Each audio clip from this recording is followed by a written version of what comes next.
Tem, eu criei a raça Boé. Boé. Comecei a criar em 2018, 2019. Sim. Em 2018 eu comecei com criação mestiça, que eu tinha comprado da Guilherme lá da Pendência. Sim. Só que assim, eu tenho muita criação e aí para manter fica difícil, principalmente na época da seca, a minha palma era pouca. Então eu disse, não, vou vender essa criação, vou diminuir, vou selecionar umas e começar com uma raça. Uma raça para que eu não queria assim, criar misturado, tudo misturado. Exclusivo, Aí, uma raça, sim. Fui até Caicó, comprei, fiz amizade com um rapaz pelo Facebook, Inácio, da Boé Capriville, em Caicó. Sim. E aí, através dessa amizade que eu comecei com o Inácio, em meia hora eu comprei uma cabrita a ele, foi a primeira. Sim. Fizemos essa amizade e a gente quando conversa com as pessoas, a gente ouvir a fala, às vezes a gente já pensa que conhece aquela pessoa há vários anos. Já cria um vínculo. Comecei uma amizade e aí comprei essa cabrita a Inácio, e aí como é que eu vou buscar essa cabrita em Caicó? Aí deu um jeito, fui lá, arrumei um carro, fui buscar a cabrita. Sim. Aí dessa cabrita a gente fortaleceu mais a amizade da gente. Sim. E aí consegui comprar mais outros animais a ele. Comprei uma cabra com 2 cabritinhas e depois fui lá e comprei mais duas cabras. Tudo da raça Boé. Aí eu tenho 3 animais com registro. Sim. E o resto dos animais não tem registro, porque o meu mercado aqui é para os produtores da nossa região, que tem um poder aquisitivo, que consegue comprar um animal num preço bom. Porque um produtor aqui, ele não vai jamais querer comprar um animal com registro de R$2.500, R$3.000, até mais, R$4.000. Vai depender da genética do animal. Verdade. Então você quer fazer um padrão mais popular, mais acessível à região. Um preço popular à região. Certo. Ô, Claudemir, a raça Boé, ela é melhor para leite ou melhor para carne? A raça Boé, a finalidade dela não é leite, a finalidade é carne. Sim. Mas ela consegue criar muito bem o cabrito, tendo manejo, tendo um complementozinho de ração, sal mineral, as vacinações em dia. A gente consegue ter 3 cabritos em 2 anos. Em 2 anos, é uma boa média. Mas aí tem cabras que param de 2, a maioria das minhas cabras que param de 2. Aí você em 2 anos você vai ter 6 cabritos. Duplica o ganho do lucro aí. É uma raça que é precoce, com pouco tempo, 5 meses, os animais já têm uma boa estrutura, já têm uma boa carcaça. Aos 10 meses ele já pode estar indo para o abate com 30 kg de carcaça. Agora tudo isso dependendo do manejo. Depende do manejo. Você pegar um animal, soltar aí na caatinga e achar que ele vai dar um resultado. Tudo tem um manejo. Manejo sanitário, que é a base. Aí o manejo alimentar, para você ter um bom resultado, um bom manejo reprodutivo. Sim.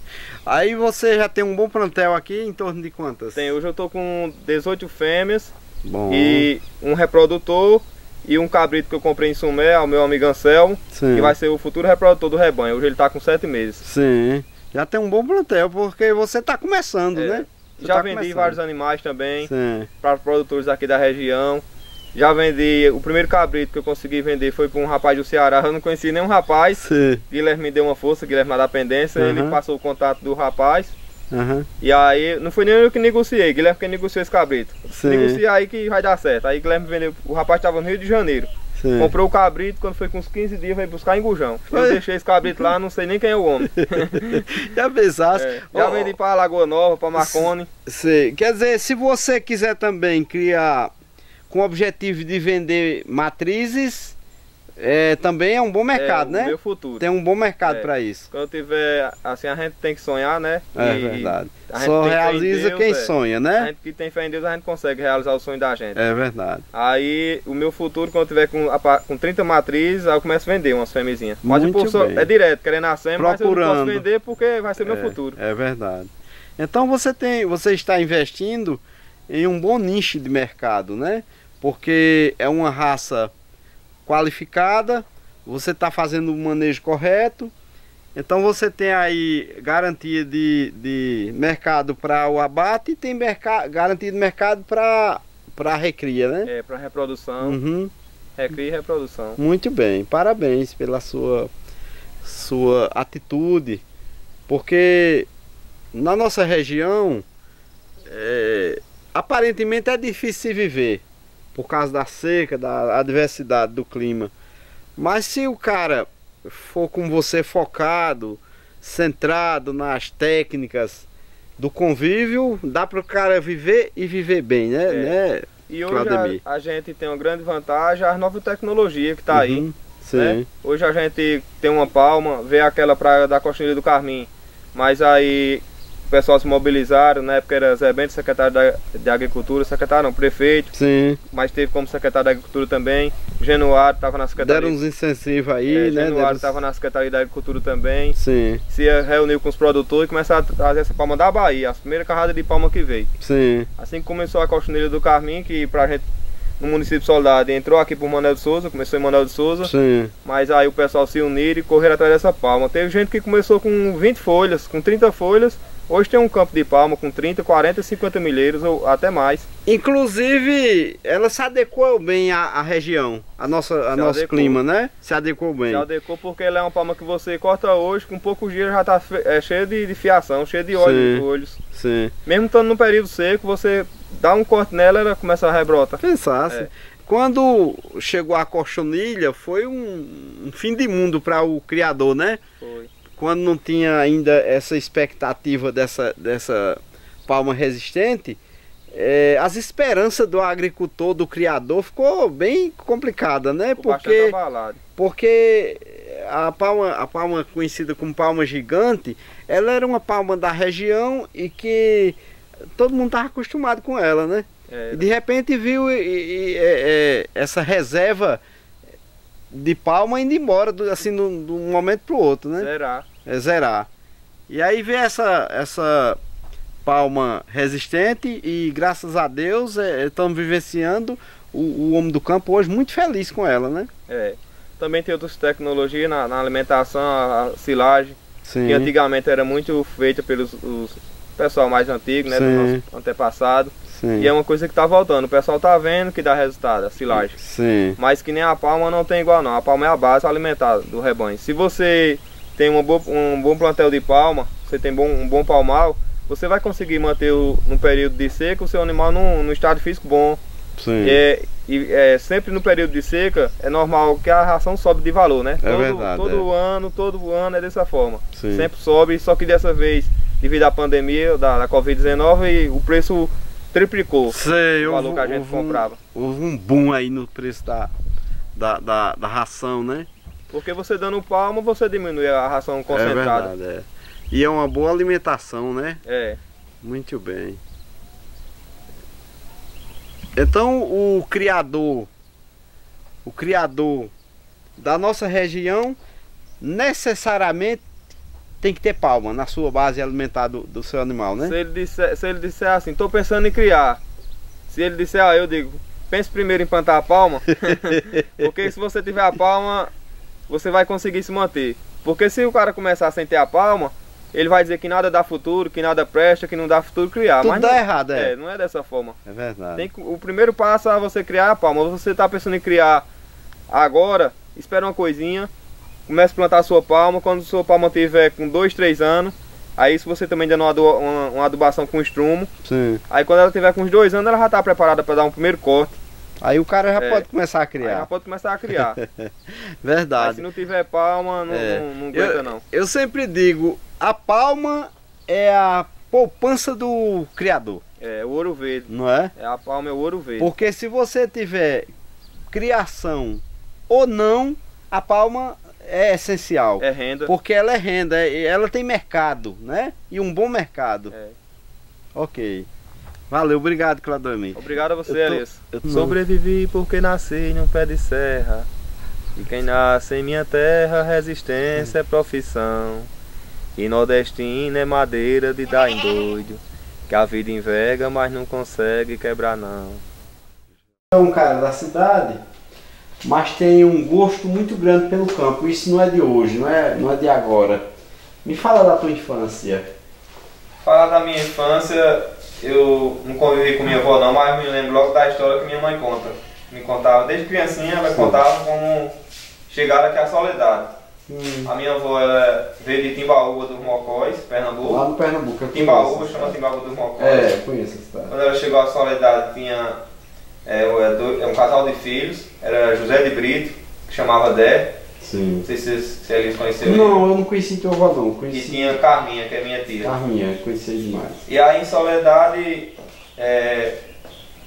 já com outra esposa. A minha avó teve Tadeu e Fátima, que é minha mãe. Tadeu e Fátima. É Fátima, que o pessoal conhece mais popularmente como Fátima Mole, né? Fátima Mole, caso que a tua avó chamava Maria Mole, né? Maria Mole. Esse apelido, né? Maria da Água. Sim, Maria da Água. Minha avó botava água na rua, no jumento. Era, sim. Aí daí, da minha avó teve meu tio Tadeu, e teve minha mãe Fátima, que minha mãe disse, ela foi assim, ela teve outra irmã, gêmeas. Maria Aparecida foi. Fátima teve outra irmã gêmea. Teve, aí a irmãzinha dela faleceu e ficou ela, né? Ela e Carminha, tio Tadeu. Sim. Aí da minha mãe veio 5 filhos.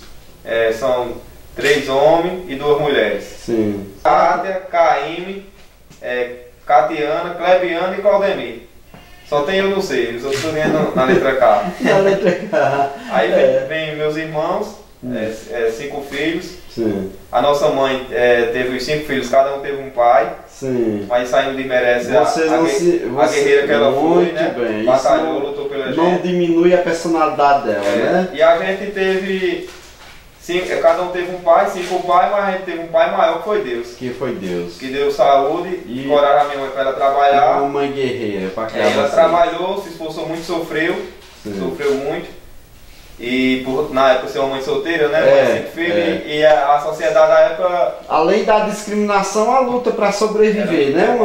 Uma mãe com 5 filhos sem ter um pai presente, né? Isso deve ter sofrido muito para criar, né? Mas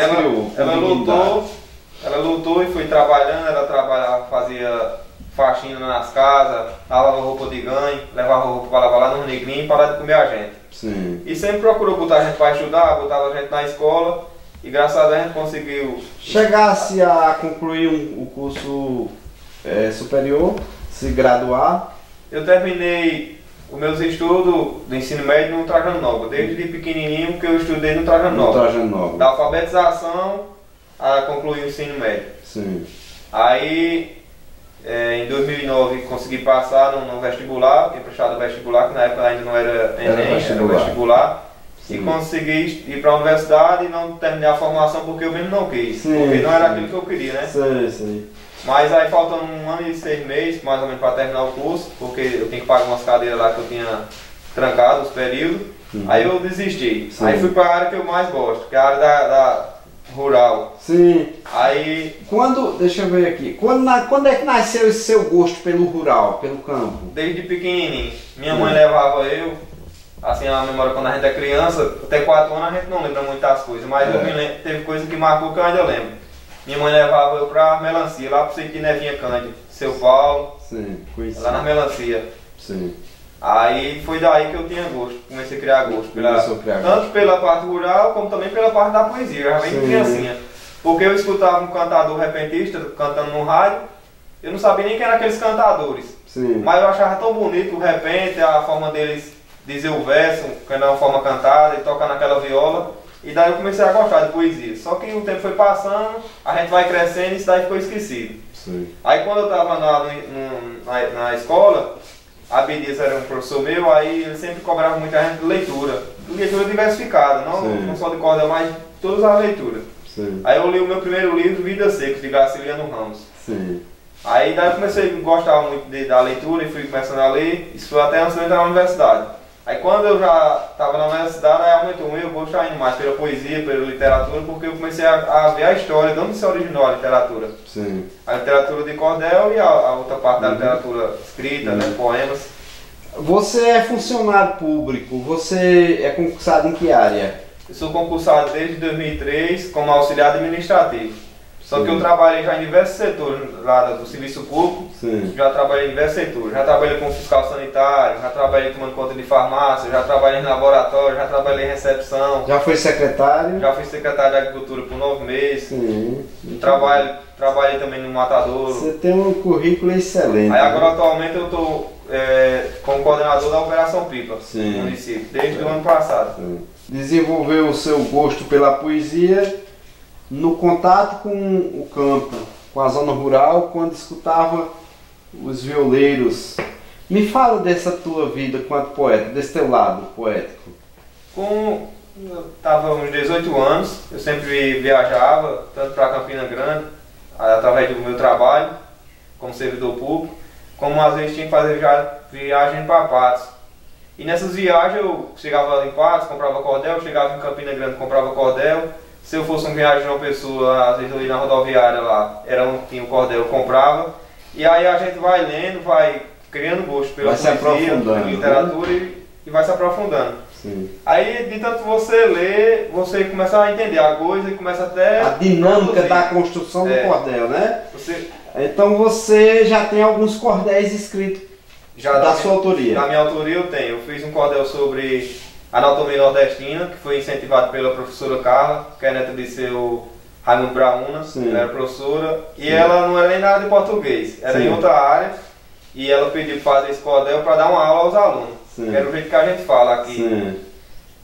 Aí, anatomia nordestina. Também tem Inácio Tota Marinho, o agricultor sonhador, que a minha dele escreveu a biografia dele, e eu li a biografia e botei em... Baseado nela, você fez o cordel. Mas o maior incentivo começou, além de eu gostar, eu já produzi os cordéis, fazia a parte de diagramação e de impressão. Aí eu também começou o gosto pela escrita. Umas alunas queriam fazer a história do Buriti em cordel. Aí foram me procurar que disseram que eu fazia cordel. Nesse tempo eu nem escrevi ainda. Aí Marisete, era uma colega minha de trabalho, Marisete de Zé Orió, ela da pendência, né? Aí ela começou a me incentivar. Não, grande amigo, você consegue fazer. Eu não consigo não, Marisete, eu não sei escrever não. Não, você vai conseguir, tenta. Aí isso passou uns 15 dias, aí eu comecei a chegar a verso na minha mente, verso de 6 linhas, 6 tiras. Eu comecei a escrever, aí do primeiro, pronto, abriu espaço para os outros. Você foi incentivado de uma forma bem contundente e acabou como se fosse pegando o fiozinho e por ali foi desenvolvendo a sua técnica pelo cordel, pela construção do cordel. Foi dessa forma. Aí também eu tenho uns colegas que não sabiam nem que era poeta, através desse trabalho que eu fazia de impressão de cordéis e de edição. Aí tem o meu colega Tiago Marinho, grande poeta e escritor também. Inclusive já entrevistei ele. Tem também Sonildo. Sonildo também escreve muito bem. E agora tem Valber. Valber Cordeiro, né? Valber Cordeiro, filho de Beto Mercadinho. Ele está escrevendo muito bem. Quando ele mandou fazer uma correção, uma vista no cordel dele, eu li todo o cordel, não vi o que corrigir, está escrevendo muito bem. Eu disse, não tem o que corrigir não, seu cordel está perfeito, tá parecendo até que já era um profissional. Antigo, Está escrevendo muito bem ele. Então você tem, além dos cordéis, você já escreveu algum livro ou não? Livro não, ainda não. Música, você tem alguma composição ou você não desenvolveu esse lado da música? Ainda também não. Eu gosto muito de música. A música é aquela música que tem uma letra, a música tem... mostrar a nossa história aqui do Nordeste. Que tem a ver com nossos vínculos, né? Você gosta desse tipo de música. Também eu tenho um grande amigo, que era poeta, era Geraldo Cordeiro. Um grande poeta. Esposo de Dona Madalena. Eu também fiz alguma edição de cordéis dele, imprimi para ele. Ele tem muitas obras boas que merece ser lida. Tem uma obra que ele tem, Cadê Quem Fez Solidariedade? Você já vi, eu conheço. Então você, além de escrever, você declama e também constrói os folhetezinhos. É você mesmo que faz? Eu quem faço. Quem imprime? Quem imprime. Sim. E as gravuras, que antigamente chamava de xilogravura, né? Era xilogravura, né? Hoje é feita em impressora, né? Hoje ainda tem a parte de fabricação de xilogravuras, que eles fazem a parte do carimbo, aí botam no papel e aí vai para a tecnologia, para o computador, né? Para ser escaneado e colocar no folheto. Preservando a xilogravura, porém de uma forma mais moderna, né? Que leva para o computador e finaliza. Hoje já pode ter um desenho feito à mão, hoje pode ter uma fotografia que nem esse, na capa. Hoje está diversificado. O cordel ele se modernizou, né? Se modernizou. O conteúdo continua o mesmo. Continua o mesmo, que é a essência, né? Da rima, da poesia. Continua a mesma, porém a técnica da construção, de certa forma, e de imprimir, de pôr ele em prática, evolui, isso facilita, né? Inclusive. Você, na construção dos seus cordéis, tem alguns parceiros, como você falou, Sonildo, Tiago, que fazem poesias E no caso de Sonildo também faz a capa. Sonildo faz a capa, ele faz o desenho, essa parte aqui foi Sonildo que desenhou. Sim. Esse aqui é da autoria de Tiago, foi Sonildo que desenhou a capa. Esse é da autoria de Sonildo quem fez a arte também. Sim. Muito bem. Esse daqui do Boi Bacurau, que fala em muitas pessoas do passado de Soledade e da região, Pocinho, Oliveira. Foi Sonildo que fez essa capa. E ele escreve muito bem também, Sonildo. Inclusive a gente está pensando em conversar com ele, de fazer um trabalho com ele também, eu já falei com ele. Acho muito interessante, Claudemir, uma cultura muito antiga que é a do cordel, um ramo da cultura nordestina, está sendo preservado por uma galera jovem, como o caso de Sonildo, do professor Tiago, no caso também do menino lá, o Valber Cordeiro, isso é muito interessante, porque isso está dando continuidade a um trabalho antigo, que era dos poetas cordelistas do Nordeste, que a gente encontrava vendendo na feira, pendurado lá naqueles cordãozinho lá na feira, vendendo, quer dizer, uma coisa bem antiga, tendo uma classe jovem, dando continuidade a esse trabalho. Isso é de grande relevância para a cultura nordestina. Eu aqui quero parabenizar vocês pela iniciativa, vocês e seus companheiros que estão nessa construção.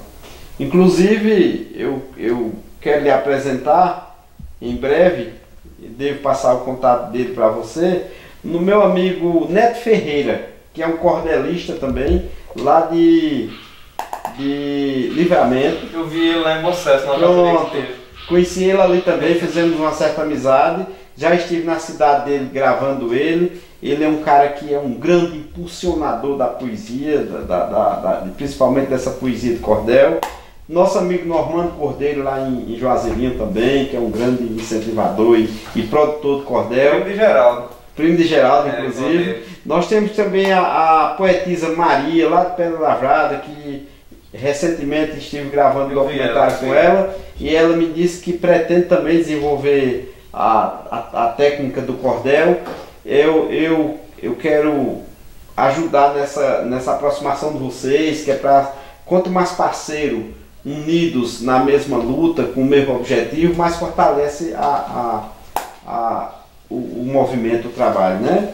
E a cultura, né? E da mesma forma, assim, também esse trabalho que o senhor vem fazendo é muito importante também, na parte que o senhor também está sendo um produtor cultural, um divulgador da cultura, não só do nosso município, mas na região. Na região. E é muito importante esse trabalho, porque no mundo que a gente está de muitas tecnologias, as pessoas estão esquecendo às vezes até desses assuntos, estão dando prioridade a outros assuntos e estão deixando a cultura em segundo plano.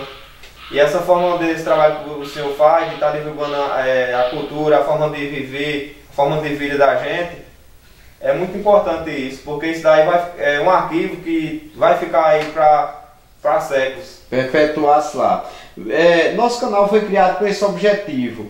Isso era um sonho antigo, que eu sempre fui um cara ligado à cultura, por conta de eu ser fotógrafo, e sempre acompanhei as manifestações culturais por aí afora.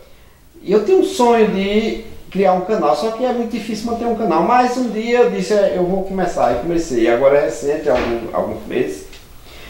E o nosso objetivo é esse, Claudemir, porque se você parar e começar a observar, existem muitos talentos culturais na nossa região. E muitas vezes esquecido, porque é mais fácil difundir coisas fáceis do que cultura, que cultura não é fácil de fazer. Cultura tem conteúdo. E a rede social está cheia de coisa fácil bombando aí. Cultura já é mais difícil.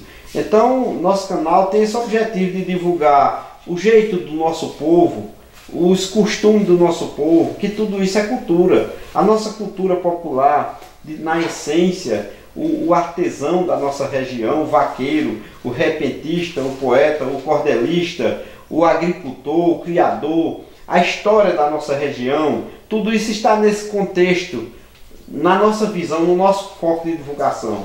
E nós estamos aqui para isso, para fazer parceria com nossos amigos artistas populares, personalidades populares da nossa região e poder divulgar elas, fazer com que elas se tornem de fato personalidades, se tornem fortes. A gente, todos nós unidos, você construindo o cordel, você criando seus bodes, você trabalhando na cultura do Nordeste e eu aqui para produzir documentários e divulgar. Levar o nosso lado bom, que a grande mídia ela sempre divulga o lado ruim. Estou aqui para levar o nosso lado bom, a nossa essência ao conhecimento do mundo. Estamos aqui para isso. Obrigado. A cultura só tem a agradecer, né? E o povo da região também. Em Soledade também tem muitos professores que vêm trabalhando com cordel. Sempre eu tenho sido procurado para trabalhar o cordel. Eles estão dando aula em sala de aula, quando é na parte de produção, os alunos produzem, precisa de dar orientação, orienta. E aí a gente depois faz a impressão. Tem muitos professores, tem Zineide Borges, que há anos vem trabalhando, que também escreve poesia. Sim. Incentiva os Inclusive alunos. A mãe dela era uma grande poetisa. Dona Maria Borges. Tem também Rodrigo, Tiago. Muitos professores vêm trabalhando no cordel. da melancia, né? Eu soube, agora é recente. Isso é muito importante, porque a cultura, a educação... Resgatando, né, a cultura, a educação ali casada com a cultura e resgatando as culturas populares da nossa região que estavam morrendo, entendeu? Isso é muito interessante. Quero te agradecer e gostaria que você fizesse uma explanação de forma versificada para a gente gravar. Pode ser? Pode. Declamar alguns versos aí. E de tanta gente escutar cantorias, a gente escutar também documentários sobre cantoria, a gente às vezes aqui e acolá consegue decorar um verso dos poetas, dos cantadores, dos repentistas. E aí João Paraibano, um poeta de saudosa memória, já faleceu, mas os versos dele estão por aí pelo mundo vivo. Verdade. João Paraibano disse: um cinto de couro cru, pai nunca deixou de ter, mas educou 5 filhos sem precisar de bater, bastava um rabo de olho para a gente obedecer. João Paraibano ele era um poeta muito ligado à natureza, ao homem do campo. Ele fazia muitos versos sobre o homem do campo, sobre a natureza. Pinto do Monteiro estava já de idade, um pouco cansado. Sim. E tinha uns cantadores que faziam cantoria. Quando ia visitar ele lá, sempre os cantadores estavam visitando ele, já na casinha dele lá, ele de idade, no final da vida dele. E aí quando foi um dia ele estava cabisbaixo, dando um cochilo, né? Sim. Aí um rapaz foi, deu um catucão nele, disse: estava dormindo, Pinto? Ele se acordou, de repente. Sim. Aí disse: eu não estava dormindo, apenas de um cochilo. Sonhei que estava pescando nas margens do rio Nilo, pegava cada traíra que a cabeça dava 1 quilo. Você vê, na hora ele dormindo assim, se acordou e fez o verso. E outra vez também ele disse um verso assim. Ele terminou uma cestilha dizendo: comi até infartada, atrair o mocotó. Aí o outro poeta cantador disse: eu vi muitos pescadores de Adão até Jacó, de Moisés a Abraão, de Davi a Faraó, mas nunca vi quem visse traíra com mocotó. Aí Pinto ainda respondeu a ele. Sim. Pinto disse: era uma vaca cotó, da fazenda da Passira. Mataram, eu comi dela, a qual chamava traíra. Agora o amigo responda se era verdade ou mentira. O poeta Padre Baes, lá de Riacho do Meio, São José do Egito, estado do Pernambuco, disse: quando Deus do inverno abre as portas, faz a água descer como uma tromba. Um açude mal feito se arromba, pois a força da água não suporta. A jurema, sem folha, quase morta, no instante renova seu verdume. Mato seco com água vira estrume, para vestir o sertão de boniteza. Onde era miséria é só riqueza, onde era caatinga é só perfume. O poeta Arnaldo Cipriano disse: um boi de cultivador trabalhando o dia passa.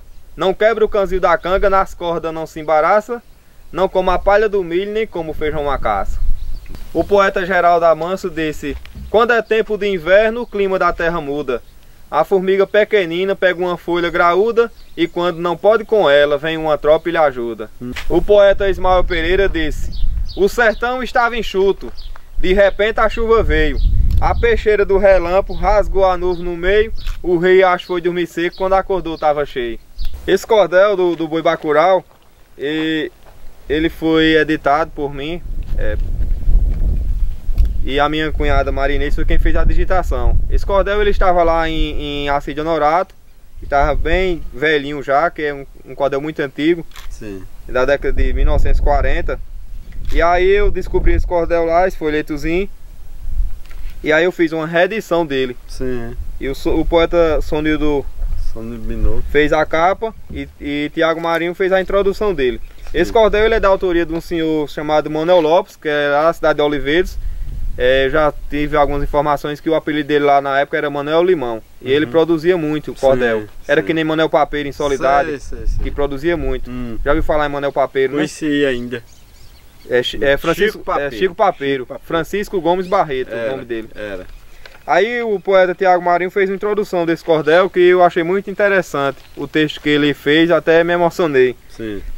Hoje me dou conta do poder divino e criador do poeta, pois esse, com sopros de inspiração, pode imortalizar seres. Nos anos de 1940, Manuel Lopes ressuscitava o boi bacural e conferia a ele, com sua verve poética, sentimentos e condições humanas, para que um boi pudesse expressar sua saudade da época em que era um animal afamado, por sua bravura e destreza.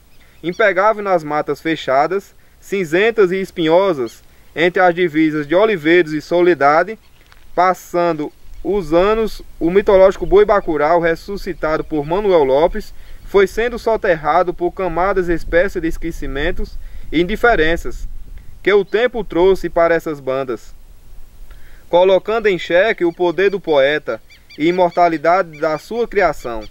Mas eis que energias misteriosas conduziram às veredas de um vaqueiro de poesias, e ele encontrou, acuado em uma velha gaveta e fazendo companhia a traças, poeira, velhos papéis de contas de luz, catecismos, fotografias com números de candidato da UDN e PSD, o boi bacural, Claudemir Brito com o traquejo de um vaqueiro e a astúcia de um arqueólogo, escava memórias, e nela se escora até encontrar vestígios da poesia popular soterrada. Aqui, ele se apropria do poder conferido apenas aos homens que têm amor à poesia, e como poeta, devolve a vida ao boi bacural, permitindo que nós, sedentos pela cultura popular, possamos continuar nos preparando e festejando, junto com todos os vaqueiros e seus alazões, o dia para emboscar esse destemido boi, que sairá da escura gaveta para continuar pastando nos ensolarados e ingremes pastos desse velho Cariri, e quem sabe, juntar-se ao boi misterioso, a Cambaú e ao jumento corremundo. Prepare suas vestes, arreie seu cavalo, e vamos partir em busca da história do boi bacural. Soledade, aos 15 dias do mês de outubro do ano de 2014, da graça de Nosso Senhor Jesus Cristo, José Tiago Marinho. Muito bom. Isso é a introdução do cordel do boi bacural. Lê aí uma estrofe desse cordel, pelo menos a primeira pra gente. Eu vou falar da pegada de um boi muito afamado, criado no Cariri, numa fazenda de gado, chamado boi bacural, que agora foi pegado. Foi a 7 de setembro que o Major Abelardo reuniu muitos vaqueiros para esse boi ser pegado. Ele desapareceu, nem rastro foi encontrado. Num café do corta-dedo, a turma se reuniu, e o Major Abelardo deu ordem e tudo seguiu. Ele era o chefe de todos, com os vaqueiros partiu. Seguiram todos ao campo, onde o boi sempre pastava. Embaixo de um bom nome, em festa se encontrava, vaqueiro de toda parte, para ver se o boi pegava. Era um grande piquenique no campo naquele dia. Vaqueiros em bom cavalo, naquela festa se via, muitas verdades e mentiras, sempre ali aparecia. Foi ao campo nesse dia ricos homens fazendeiros, o doutor Antônio Coitim, chefe de muitos vaqueiros, e o Major Abelardo, e esse foi um dos primeiros. Seu José Capitulino, dono do boi afamado, estava também presente neste dia festejado, e o senhor Gumecindo Daniel, e os vaqueiros de todo lado. O senhor Francisco Guedes foi também apreciar, e os vaqueiros de baixo, os nomes aqui vou dar, os que foram a essa pegada para a festa abrilhantar. Lá estava Antônio Guedes, no seu cavalo granfino, e também seu companheiro, o Gonçalo Clementino, num cavalo manga rosa, estava com todo o destino. Estava Manel Deninha, no seu cavalo alazão, Barbosa com manga larga, todos com disposição, e o Antônio Clementino, num cavalo cabeção. Num cavalo Barra Nova, estava vaqueiro chato. O Bório Guedes do Medalha parecia um desacato, João Guedes no Macaíba, entre os que foram ao mato. No cavalo Tamburete, o Neco como também, e o Severino Elias, no preto cubano vem. José Guedes no Pachola, estava como ninguém. Também o Zeca de Couto, no cavalo Curió, e o vaqueiro Viana, no cavalo Mossoró, Antônio e Manel Viana, e o velho não foi só. Raul Guedes também foi, com o cavalo Giral. Dizia: eu corro no mato, não tenho medo de pau, iam todos com vontade de pegar o bacural. O José Clementino, com a burra baratinha, e seus usa na marreca, riscando com a burrinha, até eu como poeta no jumento também vinha. Seu Abelardo Coutinho, no bom cavalo montado, tendo o nome de gaúcho, cavalo muito afamado, tanto para a vaquejada, como no campo e no prado. Veio um rapaz de Campina, o Paulo Dantas Silveira, todo metido a granfino, por dentro da capoeira, esse só dá para estudante, não pode no boi da carreira. O seu Pedro Clementino foi somente para farrar, e o senhor Pedro Joaquim foi somente para olhar. Eu fui só fazer verso, beber, tocar e cantar. Aí esse cordel eu tive a oportunidade de levar para o seu Nias e eu li todinho para ele. No momento quando eu estava lá lendo, estava meu amigo Paulo de Zé Novo, que é filho de seu Zé Novo, daqui de Manuel de Souza. Sim. E eu tive a oportunidade de ler todo esse cordel para eles, até gravei o vídeo todinho lendo, só que teve um problema e eu perdi essas imagens no meu HD. No momento que eu estava lendo esse cordel, o seu Onias conhecia da história, era eu lendo o cordel e ele dizendo: eu conheci, o cavalo era essa cor, dizia a cor do cavalo. Ele era contemporâneo dessa época. Ele era contemporâneo. Conhecia a história de perto. Ele viveu essa época. Nessa época aqui ele era um rapazinho. Sim. Muito bacana. Parabéns pelo teu trabalho, viu? Pessoal, se vocês gostaram desse documentário, que busca divulgar e resgatar a cultura, o homem do campo, assunto relacionado à cultura, à poesia, assunto diverso, vai lá na página no YouTube do canal Cultura e Personalidade do Sertão, se inscreve lá no canal de Elias, curte e compartilha. Vamos ajudar a divulgar a nossa cultura, o nosso povo, a nossa gente. Um abraço.